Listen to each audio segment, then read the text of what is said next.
શિશુ વિહાર પ્રાંગણમાં 87 વર્ષથી યોજાતા હોળી પર્વ પ્રસંગે પૂર્વ વિદ્યાર્થીઓનું સ્નેહ મિલન ફાગણ સુદ પૂર્ણિમાએ તારીખ 2 માર્ચ યોજાઈ ગયું.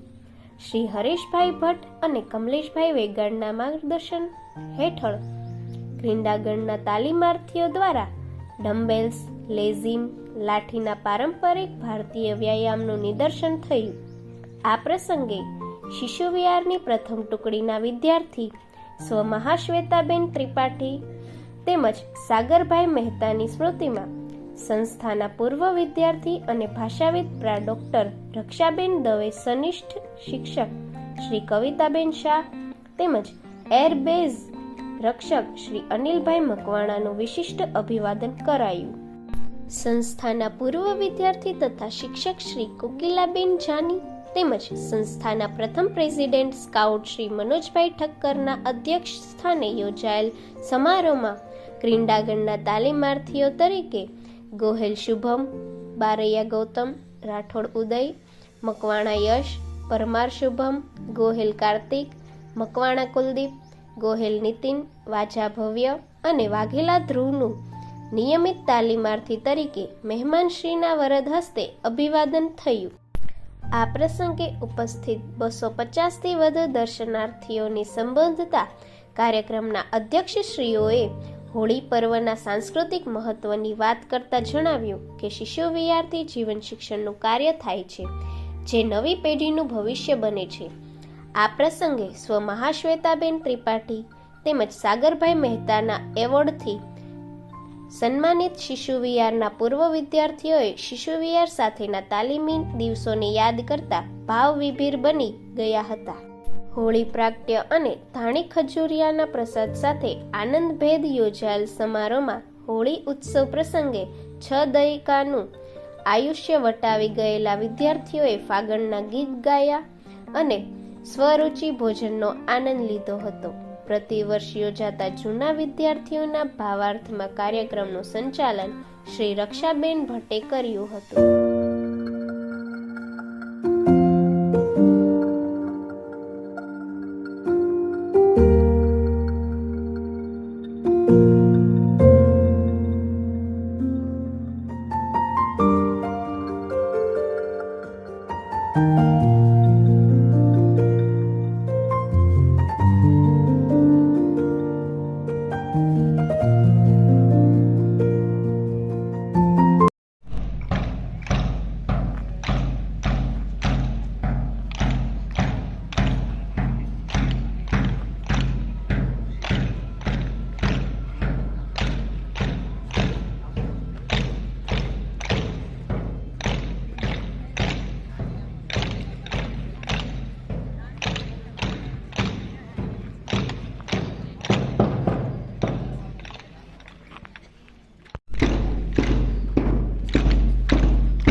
एक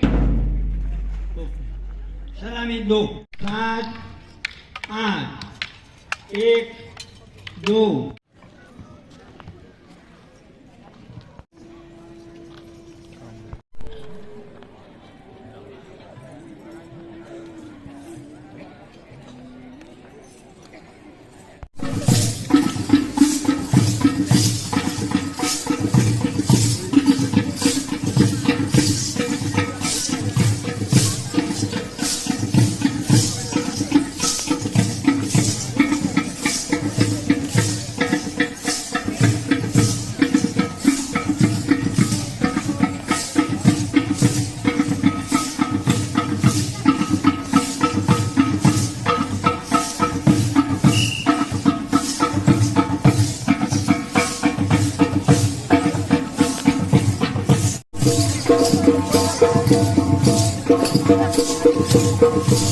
Thank you.